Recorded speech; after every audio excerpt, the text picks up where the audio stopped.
2차 변론, 앞서서 대통령의 법률대리인 서석구 변호사와의 인터뷰 들으셨습니다만 어제 헌법재판소에서는 여러분이 인터뷰로 들으신 것 말고도 정말 국민을 자극하는 발언들이 어마어마하게 쏟아졌습니다.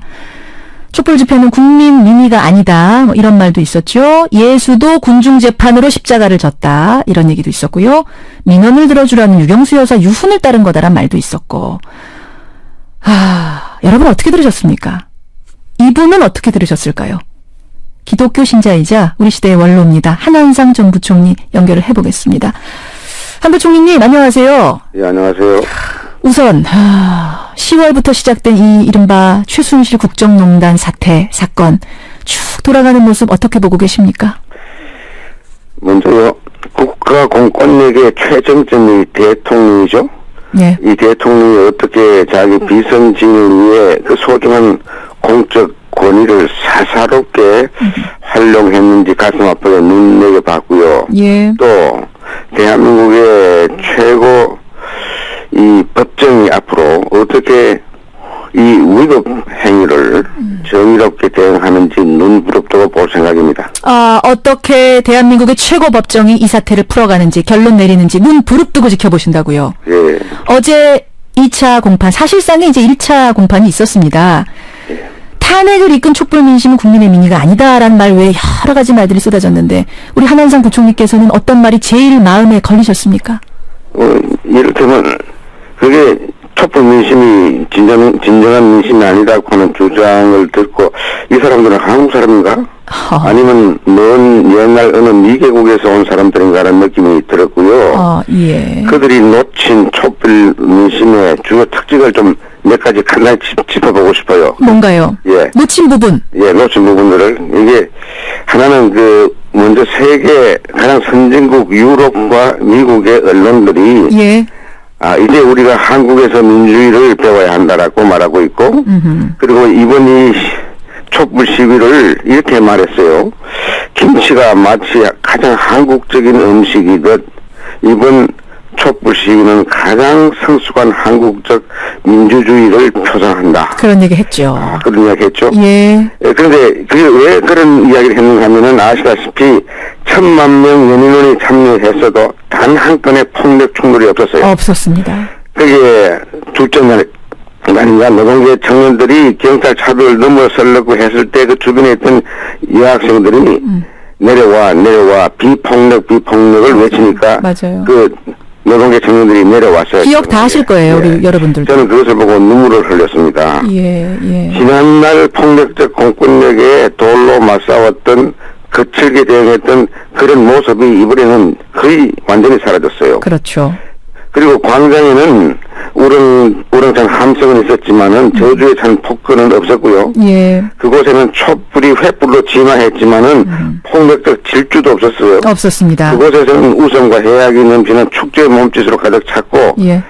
어느 성직자가 표현한 대로 꽃과 별의 혁명이 흐드러지게 펼쳐진 이 감동적인 서구 사람들도 감동했던 그런 촛불 시위였습니다. 예. 이것이 어떻게 그렇게 표현되는지 이해할 수가 없고요. 아하. 또 하나의 그 특징은요. 예. 이 광장에는 진보도 보수도 젊은이도 늙은이도 서로 구분하지 않았어요.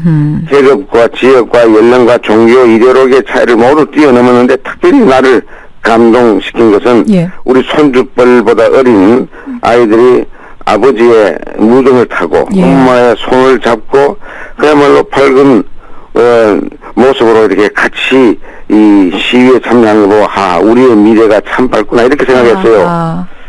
그런데 이런 촛불은 조금 더 이게 깊이 있게 이야기하면은 가장 아름답게 진화된 한국적 집단지성, 예. 한국적 집단 감성이었어요. 예. 1,000만 명이 일어난 모임에 그게 폭력이 나오게 되어 있습니다. 사회학 이 교과서를 보면요. 그런데 그것을 두고 지금 전혀 다른 해석이 서석구 변호사한테 나온 거 아니겠습니까? 네, 이건 그런데 촛불 민심 아니고 국민에 대한 선전포고다.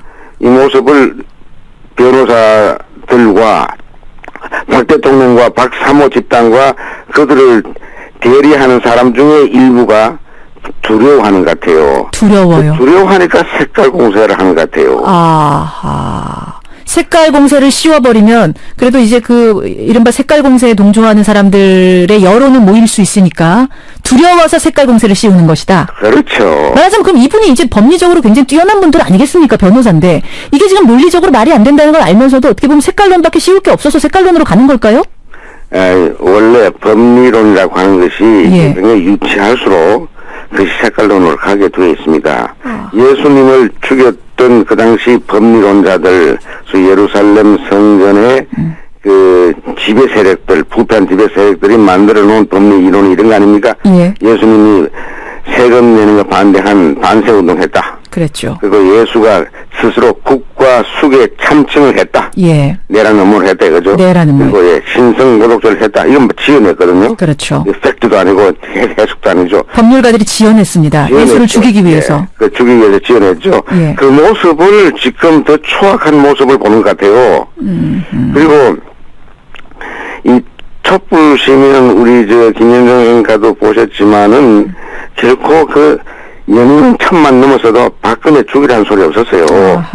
예. 예수 죽이라고 했던 그 당시 군중과 달리 했다는 것이 그 박근혜 씨가 스스로 하야해라. 잘못한 것에 대해 처벌받아라였죠. 예, 하야하고 탄핵하. 퇴진해라. 예. 그것도 스스로 해라. 예. 이렇게 했지 폭력으로 죽이라는 말 한마디가 없었어요. 그렇죠. 그런데 대리인이 그렇게 이야기하는 건 나는 좀 정신이 좀 이상해졌다 생각이 듭니다. 바로 그 부분인데요. 한남상 부총리님. 그러니까 대리인단이 뭐라고 했냐면 군중재판으로 소크라테스도 사형됐고 예수도 십자가를 졌다. 다수결의 함정으로 선동하는 여론에 의해서 민주주의가 지금 위험하다.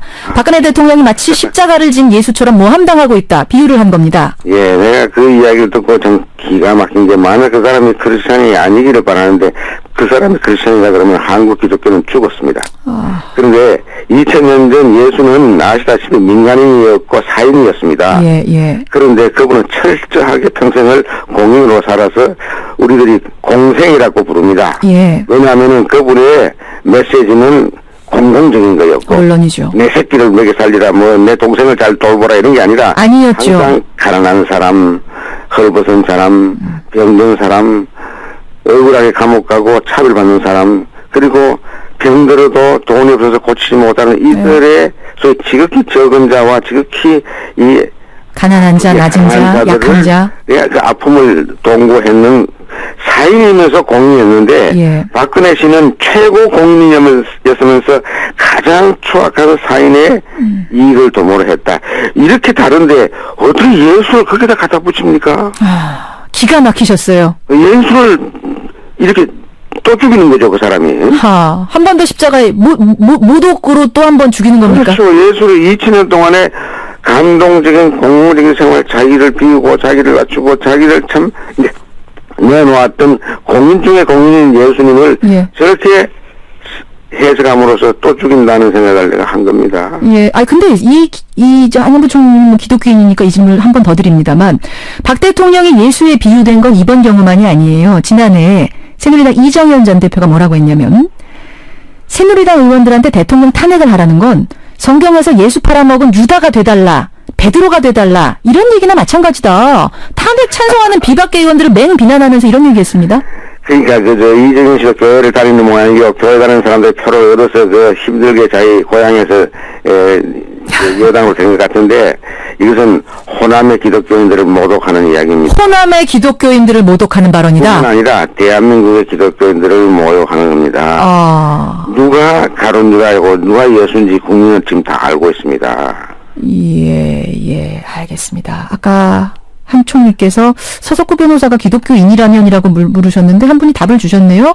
홍성원님 청취자가 천주교인이시랍니다. 그분은. 예. 천주교도 기독교인이죠. 그렇죠. 넓게 뭐 크리스천이죠.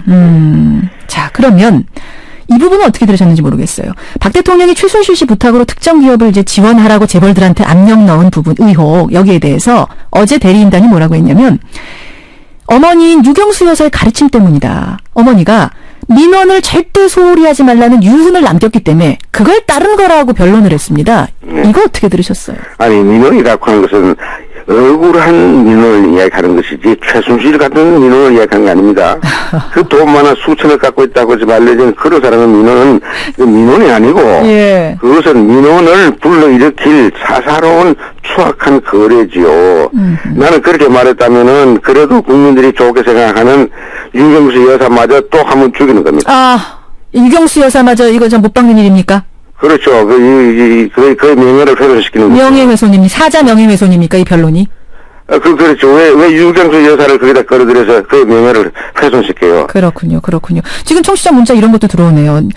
이렇게 민원을 들어주라는 유언에 따라서 박근혜 대통령이 민원 들어준 거면은 제 민원도 들어줍니까? 요 문자 많이 오고, 그만 대통령직 내려놓으시라는 게 민원입니다. 이런 문자도 지금 들어올 정도로 많은 분들이 좀 이해하기 어려운 논리다라는 문자를 보내주고 부당한 권력에 의해서 억울하게 고통당한 사람들의 민원을 이야기하는 것이죠.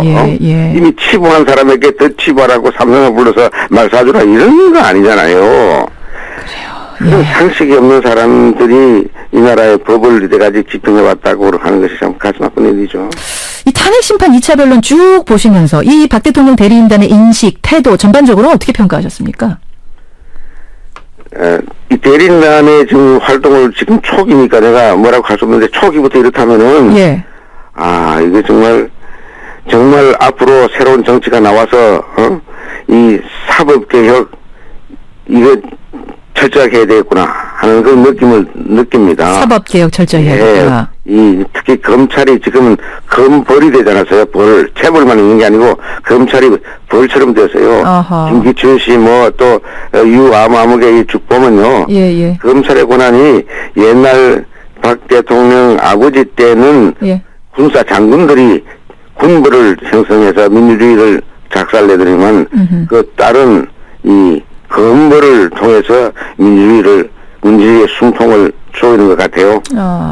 그래서 이런 거 보고서 여담 정말 검찰개혁 이게 한국의 사법개혁을 해야겠구나 하는 생각을 합니다. 이제. 그 최순실 국정농단 사건으로 국민들이 정말 분노하고 상처 입은 채 새해를 맞았습니다. 예. 끝으로 시리에 빠진 국민들께 힘이 되는 말씀 한 말씀, 좋은 말씀 주신다면요. 짧게. 제가 득담할 수 있는 자격이 몰라도 이 촛불 시위를 통해서 한국인은 정말 계급, 지역, 성, 이념 관계없이 세계를 감동시키기 위해서 광장으로 몰려 나와서 국위를 크게 선양했습니다. 국위 선양을 했다고. 선양했죠. 대한민국이 이렇게 세계 국위 선양한 적이 나는 이게 처음이라고 생각합니다. 옛날 축구할 때 붉은 악마가 잘해서 하긴 했지만은 2002년 붉은 악마 이후에 이거 정치적으로 14년 만에 서구를 감동시켰는데 대통령은 그 최고 공권력을 비선 사익을 위해서 오용하고 악용해서 국위를 심각하게 실추시켰습니다. 국민은 국위를 선양하고 대통령 국위를 실추시키는 이 가슴 아픈 현실을 외신을 통해서 확인하고 우리 스스로의 모습을 보고 확인하면서 저는 굉장히 사실 기쁘기보다 슬펐어요. 왜 이런 사람을 대통령을 뽑았느냐. 그런데 거기에 대한 반성이 없습니다. 그래서 제가 말씀드린 것은 이제 촛불이 광장에만 머물러 있을 것이 아니라 광장에서 계속 빛나야 하지만은 우리 삶 속에서 더욱 밝게 다 올라야 하고 앞으로 국민들이 자기 삶 속에서 촛불을 계속 들어주시면은 우리의 미래가 밝습니다. 왜? 그 촛불에 참여한 사람 가운데 이렇게 이상한 과격한 좌파 이런 우파 이런 사람들보다도 정말 우리의 미래를 이끌어갈 어린아이가 아버지 어깨 위에서 엄마 할아버지의 손을 잡고 가는 그 모습 그들이 배우는 것을 보고 내가 가능성을 본 것이죠. 그러셨습니다. 알겠습니다. 계속 어디서도 촛불의 정신은 세계 최고의 선진민족 국가임을 알리는 계기로 이 촛불을 올리자 이거죠. 한마디만 더 한다면 촛불은 자기 스스로 몸을 태우면서 빛을 발합니다. 그런데 우리나라 정치 큰 대통령 되고 싶은 사람 가운데 몸을 불사른다는 사람이 있는데 별로 몸 불사 본 적이 없는 사람들이 제 모여서 알겠습니다. 개연을 고기로 이 자기 자리 나눠 먹는 일에 이 정신을 쏟는 걸 보고 국민들 눈을 부릅뜨고 예. 촛불을 진짜 촛불을 그들에게 보여주시기 바랍니다. 몸을 부사르는 촛불. 오늘 눈 부릅뜨란 얘기를 여러 번 하셨어요. 국민들이 눈 부릅뜨고 지켜보고 촛불은 마음속 우리 삶